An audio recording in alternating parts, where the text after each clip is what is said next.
First, we touched on a far more serious topic, a New Jersey father's ongoing custody fight to bring his son Sean home from Brazil. There is an international treaty which mandates abducted children be returned to their natural parent in the country of their birth. But 5 years later, David Goldman still hasn't seen Sean. What do you think we should be doing? If a country is violating the treaty, should we be imposing trade sanctions on Brazil? Well, the encouraging thing is you've seen a Brazilian court now rule in favor of Mr. Goldman. I understand it's now on appeal, and I can only imagine how frustrating this must be for him. We have advised the Brazilian government that we want to move this forward expeditiously, and that we want folks to abide by international law. Well, where's the, there's the carrot or the stick? Where's the stick in this? Well, to the extent that we think that the Brazilian courts are not operating in good faith and in a timely fashion, obviously we can consider what further options to take. At this point, I don't have an indication from the Brazilian government that they are trying to block progress on this front, and as long as we're making swift progress to get this resolved, then we're going to keep on working those channels. As the president walked with me towards the East Wing, the conversation turned to the recent record profits on Wall Street. I wanted to ask you about Goldman Sachs and J.P. Morgan reporting these big profits in the second quarter, and they're talking about bonuses for their employees. People hear that, taxpayers, and they're very frustrated because... Presidents hear that and get frustrated. You are frustrated by that. Well, here's what I think happened. You've got a banking system that, because of its excesses, almost dragged down the entire economy. I think it's fair that a lot of the problems we have right now are attributed to misbehavior on Wall Street. But now they're rolling dough again. And, taxpayers, I think, had to intervene to prevent something even worse from happening. And in fairness, these companies have paid the money back, a couple of them. But have they learned a lesson? That's the point. That's the point, is what you haven't seen, I think, is a change in culture.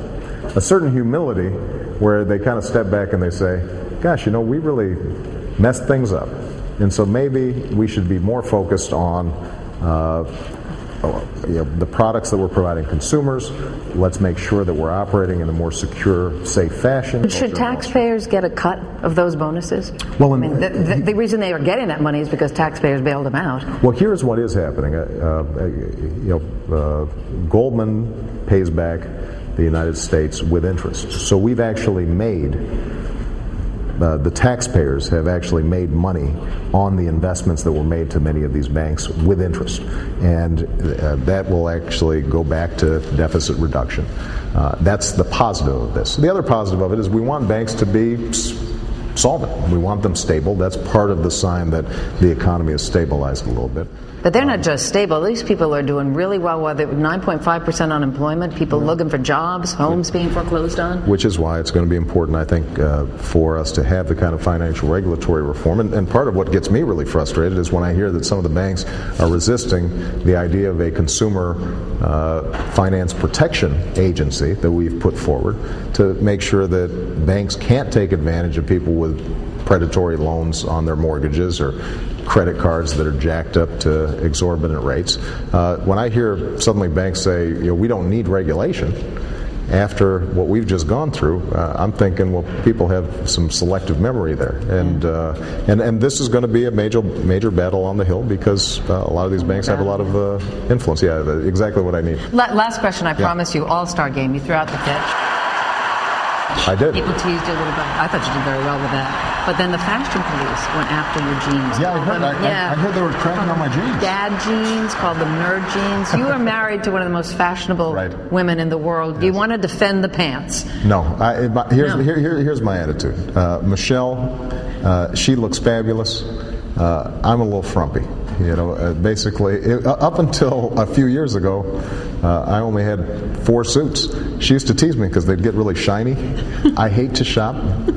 Those jeans are comfortable, and for those of you who, want your president to, look great in his tight jeans, I'm sorry, I'm not the guy. So no low riders for your Sorry, it just doesn't fit me. I'm not 20. Yeah, the image of him in really tight jeans is wrong. Can I it's say, wrong for the presidency. As a man of about the same age, it's all about comfort when you get to this point in life. Yeah. You know what? Good for him. Good for him. And he looks comfortable, for sure. Yeah. That's what it's all about. He's confident in those pants. That's what matters. Are you in yours? I'm very confident, yeah. Very confident. Then put them back on. No, I'm kidding. He's got them on. He's got them on.